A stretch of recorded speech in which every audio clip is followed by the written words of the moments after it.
ભારતના રાજકારણ અને ધર્મ બાબતે મારા વિચારો વ્યક્ત કરું છું. વર્તમાન સમયમાં ભારતનું રાજકારણ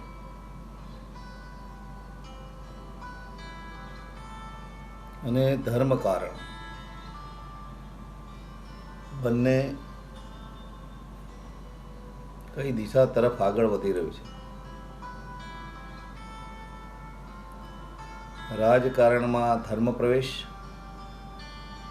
અને ધર્મકારણમાં રાજકારણનો પ્રવેશ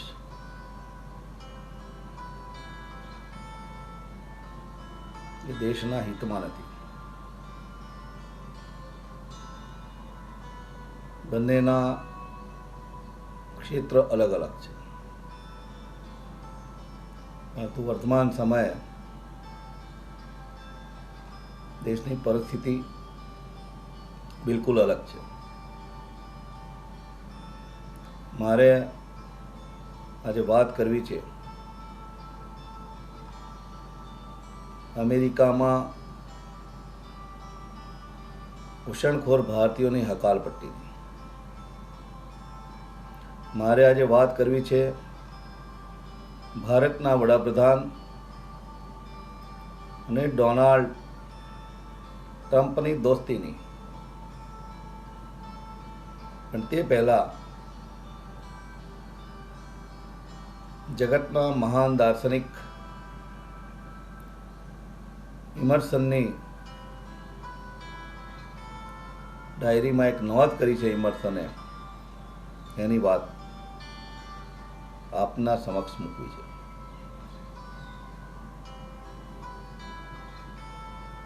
ઇમર્સન જગતના દાર્શનિકોમાં મહાન દાર્શનિક તરીકે ઓળખાય છે. તેમણે તેમની ડાયરીમાં નોંધ્યું છે कि मैंने सारे जगत के जगत के लोगों की प्रार्थना को ध्यान से सुना है और एक ही निष्कर्ष पाया हूं, हे प्रभु, एक और एक दो ना हो जाए. मतलब જગતનો પ્રત્યેક નાગરિક પોતાના માટે કંઈક અલગ ઈચ્છે છે અને સામેની વ્યક્તિ સાથે જુદો જ વ્યવહાર કરે છે.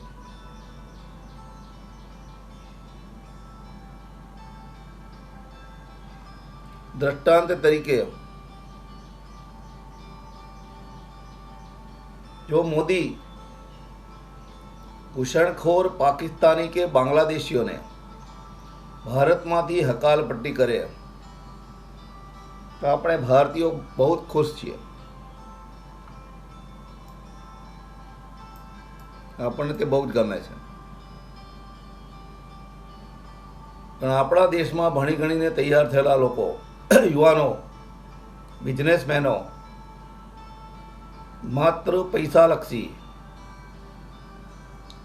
પૈસા મેળવવાના એકમાત્ર લક્ષ્ય સાથે યાન કેન પ્રકારે બિલકુલ અનૈતિક રીતે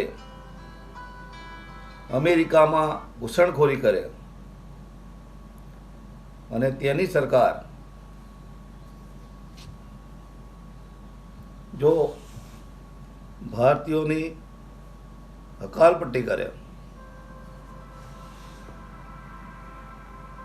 તો તેના માટે આપણે દોષિત નરેન્દ્ર મોદીને ઠેરાવીએ છીએ અને ભારતના વડાપ્રધાનને આપણે ગાળો દઈએ છીએ. આપણે કરેલી ચોરી માટે ભારતના વડાપ્રધાન અથવા તો કોઈ પણ સર્વોચ્ચ પદ ઉપર બેઠેલા પદાધિકારીઓ જવાબદાર ખરા? એ સરકાર ભારતીય જનતા પાર્ટીની હોય કે કોંગ્રેસની હોય કે બીજા કોઈની હોય, સરકારો તો બદલાતી રહેવાની છે. મારો આજનો વિષય કોઈ રાજકારણ સાથે છે નહીં, અને રાજકારણ મારો વિષય નથી, મારું ક્ષેત્ર નથી. પણ એક સામાન્ય નાગરિક તરીકે જે રીતે ભારતના ધર્મ અને રાજકારણનું પરિસ્થિતિ ઝડપથી બદલાઈ રહી છે, બંને ક્ષેત્રોની પોતાની મર્યાદાઓ અને પોતાની સ્વતંત્રતા છે. પણ જ્યારે રાજકારણ ધર્મ ઉપર હાવી થાય અને ધર્મ કારણ રાજકારણ પર હાવી થાય, ત્યારે દેશ કઈ દિશામાં આગળ વધી રહ્યો છે એને સમજવો જરૂરી છે.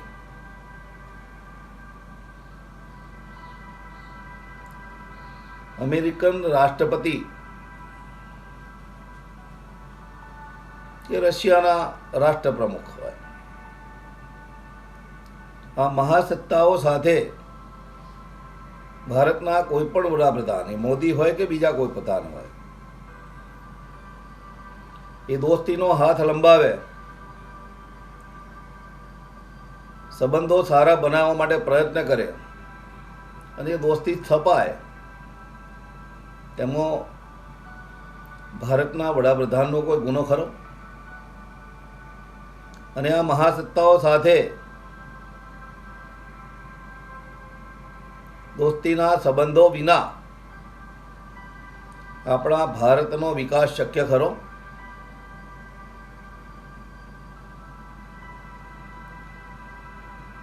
મોદીએ ચીન સાથે પણ દોસ્તીનો હાથ લંબાવ્યો, ચીનના વડાપ્રધાનને પણ ભારતમાં બોલાવ્યા, ભવ્ય સ્વાગત કર્યું. ભારત અને ચીન વચ્ચેનો તણાવ ઓછો થાય, વેપારી સંબંધો સ્થપાય તે માટે પ્રયાસ કર્યો, પણ સફળતા ના મળી. તેમ ડોનાલ્ડ ટ્રમ્પ સાથે પણ દોસ્તી કરી, એના પ્રચાર માટે પણ ગયા, પણ આખરે રાજકારણી હોય છે. જગતના કોઈ રાજકારણી પાસે વર્તમાન સમય ઈમાનદારીની અપેક્ષા રાખવી એ યોગ્ય નથી. રાજકારણ ભારતનું હોય કે વિશ્વનું હોય, રાજકારણ ગંદુ જ હોય. દરેક નેતા પોતાની સત્તા ટકાવી રાખવા માટે, પોતાની પ્રજાને ખુશ રાખવા માટે યાન કેન પ્રકારે સાચા અને ખોટા નિર્ણયો કરવા ટેવાયેલી હોય છે. એમનું લક્ષ્ય સત્તાનું હોય છે. ભાગ્યે આજના યુગમાં સેવાનું લક્ષ્ય હોતું નથી. સેવાની આડમાં સત્તા ટકાવી રાખવાનો ઉદ્દેશ દરેક રાજકારણીઓનો જોવા મળે છે.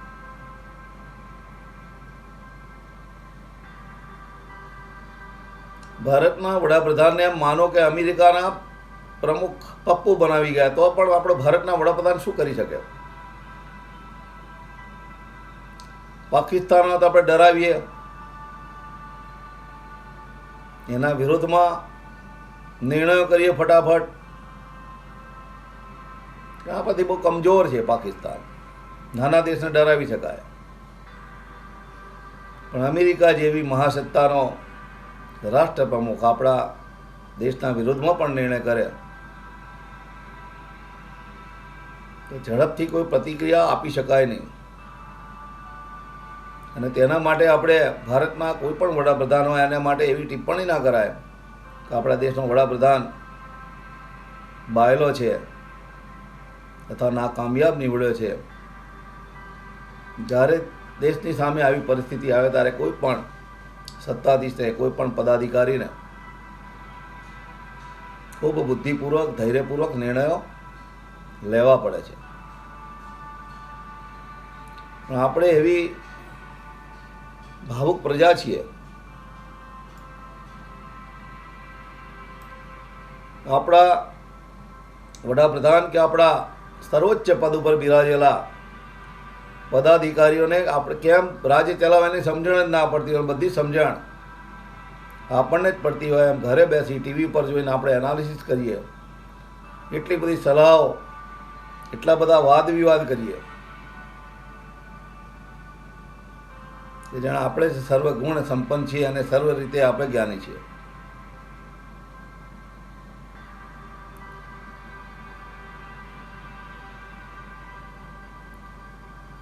આપણા સાધુ સંતો ખૂબ પવિત્ર પરમ જ્ઞાની છે. આપણું રાષ્ટ્ર હિન્દુ રાષ્ટ્ર ઘોષિત થાય એવી આઝાદી પછી એક મોટા હિન્દુ સમાજની માગણી હતી, ભાવનાઓ હતી. દેશના ભાગલા પડ્યા ત્યારે એ બધું શક્ય નહોતું. એના ઘણા કારણો છે, એમાં આપણે પડવું નથી. આજે નરેન્દ્ર મોદીને વોટ આપ્યા પછી હિન્દુ સરકાર, હિન્દુત્વવાદી સરકાર બન્યા પછી આપણે હિન્દુ રાષ્ટ્ર માટે એટલા ઉતાવળિયા બન્યા છે. એક નાની નાની ભૂલ માટે આપણે તેમને ગાળો દેવા લાગીએ છીએ. દેશના કોઈ પણ પક્ષમાં માનવાવાળા નાગરિકો હોય કે અપક્ષ સામાન્ય નાગરિકો હોય, તે સૌ એક વિચાર કરવાની જરૂર છે કે નરેન્દ્ર મોદીએ હિન્દુત્વ માટે જે કામ 10 વર્ષમાં કર્યું છે તે ભૂતકાળની કોઈ પણ સરકાર કરી શકી છે ખરા? તેવી જ રીતે પત્રકારોની વાત કરીએ.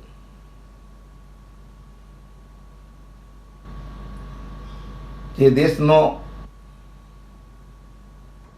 ચોથો આધાર સ્તંભ છે, લોકશાહીને ટકાવી રાખવા માટે પત્રકારિત્વ ઈમાનદાર હોવા જોઈએ અને સ્વતંત્ર પણ હોવા જોઈએ. એ પણ પરિસ્થિતિ બદલાઈ ચૂકી છે. ઈમાનદાર પત્રકારો પણ બોલવા માટે આઝાદ નથી.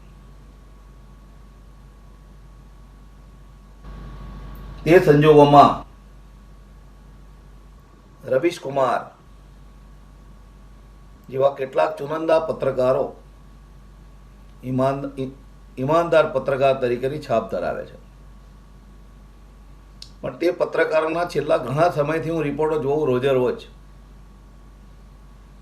માત્ર ટીવીના સ્ક્રીન ઉપર આવી અને મોદી વિરોધી જ મુદ્દાઓ રજૂ કરવામાં આવે છે. એ મુદ્દાઓ ગમે તેટલા સાચા હોય તો પણ જ્યારે તેનો અતિરેક થાય ત્યારે દર્શકો તેવા દ્રશ્યો, તેવી વાતો સાંભળવા માટે ઉત્સુક રહેતા નથી. રવીશ કુમાર ઈમાનદાર પત્રકાર છે, સ્પષ્ટ વક્તા છે, ઘણીવાર સચોટ મુદ્દાઓ લઈને સરકારની સામે આવે છે. પરંતુ આજની પરિસ્થિતિ એવી છે કે માત્ર વિરોધ પક્ષો સિવાય રવીશ કુમારના સમાચાર કોઈ જોવા માટે ઉત્સુક રહ્યું નથી. મનોવિજ્ઞાનના તથ્ય અનુસાર માણસનું મન નીત નવું ઝંખે છે. રવીશ કુમારના ખૂબ સારા મુદ્દાઓ હોવા છતાં તેમાં કોઈ નવીનતા જોવા નથી મળતી, માટે દર્શકો નિરુત્સાહી થયા છે. એ જ રીતે આજે ધર્મ ક્ષેત્રે પણ સાધુ સંતો બે જૂથોમાં વહેંચાઈ ચૂક્યા છે. એક વર્ગ મોદી સરકારના હિન્દુત્વવાદી પગલાંની પ્રશંસા કરવા તેમની પડખે આવીને ઊભો છે. બીજા પક્ષે કેટલાક સાધુઓ મોદી સરકારના નિર્ણયોથી ખૂબ નારાજ છે, ખૂબ નારાજગી વ્યક્ત કરે છે.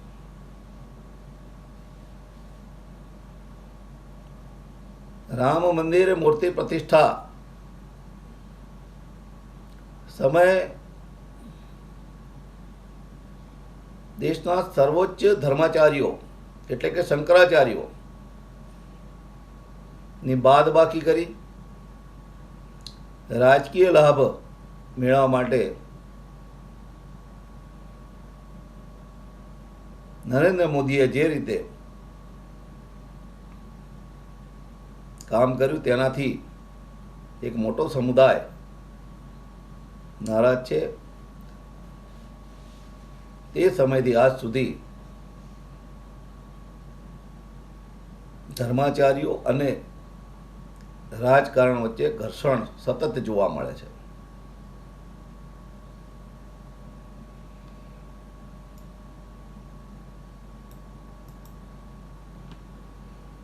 પૂજ્ય રામભદ્રાચાર્યને મોદીમાં કોઈ અવગુણ દેખાતો નથી અને પૂજ્ય અવિમુક્તેશ્વરજીને મોદીમાં કોઈ સદગુણ દેખાતો નથી. તેમનું વલણ મોદી વિરોધી અને આક્રમક જોવા મળે છે. હિન્દુ શાસ્ત્રો અનુસાર ગાયને હજારો વર્ષથી આપણે દેશમાં માતા માનતા આવ્યા છીએ. તેમણે ગૌ માતાને રાષ્ટ્રમાતા ઘોષિત કરવાની માગણી કરી છે. ભાજપનો સોશિયલ મીડિયા સેલ તેની સંપૂર્ણ હદ વટાવી ગયો હોય તેમ લાગે છે. અવિમુક્તેશ્વર જેવા સંતોના સર્વોચ્ચ સ્થાને બિરાજેલા શંકરાચાર્યને કોંગ્રેસના એજન્ટ તરીકે દર્શાવીને પોતાની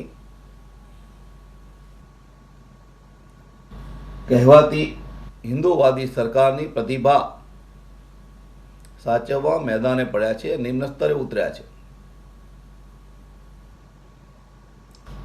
પ્રતિપક્ષે શંકરાચાર્ય અને તેમના સમર્થકો મોદીની હિન્દુવાદી છબીને ધૂળધાણી કરવા માટે આગળ આવી રહ્યા છે. ગૌ માતા રાષ્ટ્રમાતાની માંગણી કરી ગૌ આંદોલનને વેગ આપી રહ્યા છે. ભારતના પ્રબુદ્ધ નાગરિકો બંને પક્ષની નિષ્ઠા ઉપર આજે સવાલ ઉઠાવતા થયા છે. એ આજની વર્તમાન પરિસ્થિતિ છે. દેશના ગુજરાતી પ્રધાનમંત્રી કહે છે ગુજરાતનો વિકાસ હાઈવે પર દોડી રહ્યો છે, પણ હકીકત એવી પણ છે કે ગુજરાતીઓ અમેરિકા તરફ દોડી રહ્યા છે. એક વર્ષમાં 45,000 ગુજરાતીઓ અનધિકૃત રીતે ઘૂસણખોરી કરતા પકડાયા છે. એમ કહેવાય છે કે ભારતના કુલ 90,415 ભારતીયો પકડાયા, તેમાં 50% ગુજરાતીઓ છે. આ આજની વાસ્તવિકતા છે. મોદી સરકાર કેટલાક ઉદ્યોગપતિઓની કઠપૂતળી બનીને નિર્ણય લઈ રહી છે તેવા આક્ષેપો થઈ રહ્યા છે અને તેમાં ક્યાંક સત્ય પણ જોવા મળે છે. ભારતના વિકાસની, ભારતની ઇકોનોમીની વિકાસની, પ્રગતિના આંકડાની રમત સરકાર જે કોઈ રીતે ખેલતી હોય તે પણ આજે દેશનો ગરીબ વધુ ગરીબ બનતો જાય છે તે વાસ્તવિકતા છે. કાળું ધન પાછું લાવવા માટે મોદી સરકારને નિષ્ફળતા મળી છે. દાઉદને 2 મહિનામાં પકડી લેવામાં આવશે તેવો વાયદો મોદી સરકાર પૂરી કરી શકી નથી. તેથી પણ આગળ ભારતના જ કેટલાક ઉદ્યોગપતિઓ કરોડો રૂપિયાની લોન લઈને દેશ છોડી ભાગી છૂટવામાં સફળ રહ્યા છે અને ખૂબ લાંબા સમય સુધી તેઓને પકડી પાડવામાં સરકારની નિષ્ફળતા અથવા નિષ્ક્રિયતા જોવા મળે છે.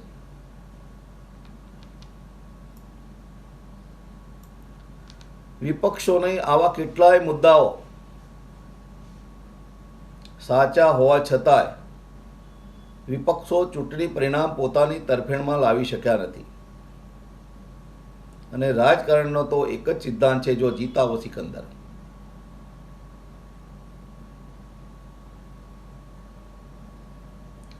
મોદીની રણનીતિ સામે કોઈ પણ રાજકીય પક્ષો આજે ટકી શકતા નથી. કોંગ્રેસના દિગ્ગજ અને સર્વે સર્વા કહી શકાય તેવા રાહુલ ગાંધીએ હમણાં જ હુંકાર કર્યો છે કે આગામી ચૂંટણીઓમાં અમે મોદીના ગુજરાતમાં વિજય હાસિલ કરીશું. વિજય અમારા હાથમાં છે. ભૂતકાળમાં પણ આવા કેટલાય પોકળ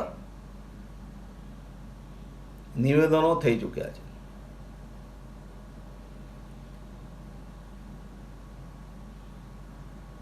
એક પત્રકાર તરીકે અને એક સમાજ સેવા સાથે હું જોડાયેલો છું. મારા અનુભવના આધારે હું ચોક્કસ આજની પરિસ્થિતિને ધ્યાનમાં રાખીને એમ કહી શકું છું કે ગુજરાતમાં 5 સીટ પણ કોંગ્રેસ મેળવે તો નસીબદાર છે. એ પણ શક્યતા હું જોતો નથી. કોંગ્રેસ બહુમતી હિન્દુ સમાજના હિતોને, એની લાગણીઓને ધ્યાનમાં રાખી એની પોલિસી બનાવતો નથી. હિન્દુત્વ અને ધર્મ સાથે કોંગ્રેસને સ્નાન સૂતકનો પણ સંબંધ હોય એવું લાગતું નથી. અને જ્યાં સુધી કોંગ્રેસ તેની પોલિસી નહીં બદલે ત્યાં સુધી હું માનું છું કે ક્યારે સત્તા સુધી પહોંચી શકે નહીં. ખૂબ મુશ્કેલ કામ છે.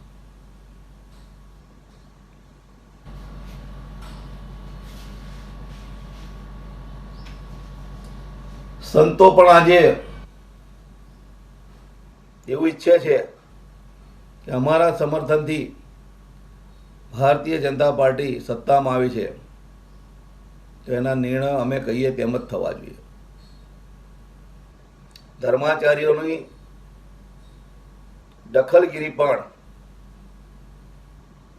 મર્યાદા વટાવી ચૂકી છે. દેશની ઇકોનોમી કેમ હોય, દેશનો વહીવટ કેમ થવો જોઈએ,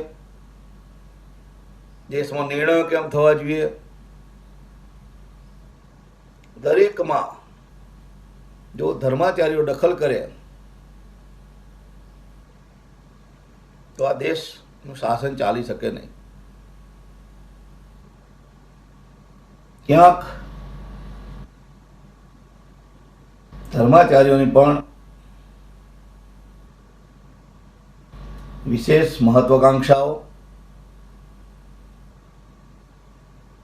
અને રાજકીય મહાપુરુષો ઉપર એમનું આધિપત્ય સ્થાપવા માટેની ચેષ્ટાઓ જોવા મળે છે. પ્રતિપક્ષે જે પક્ષ સત્તાધારી છે, જે હિન્દુત્વવાદ ઉપર સત્તારૂઢ થઈ છે, તેવો રાજકીય પક્ષ દેશના સંતોને એવોઇડ કરે છે એ પણ યોગ્ય નથી. સરકાર અને ધર્મચારીઓની આવા વલણના કારણે દેશની અંદર એક મહાસંકટ ખડું થતું જાય છે. આવનારા સમયમાં આપણે જોવા મળશે કે તેના પરિણામો શું આવે છે. આ વિષય ઉપર ઘણી બધી ચર્ચા થઈ શકે, પણ સમયની મર્યાદાના કારણે આજના ટોપિક ઉપર મારી વાણીને વિરામ આપું છું. ભારત માતા કી જય.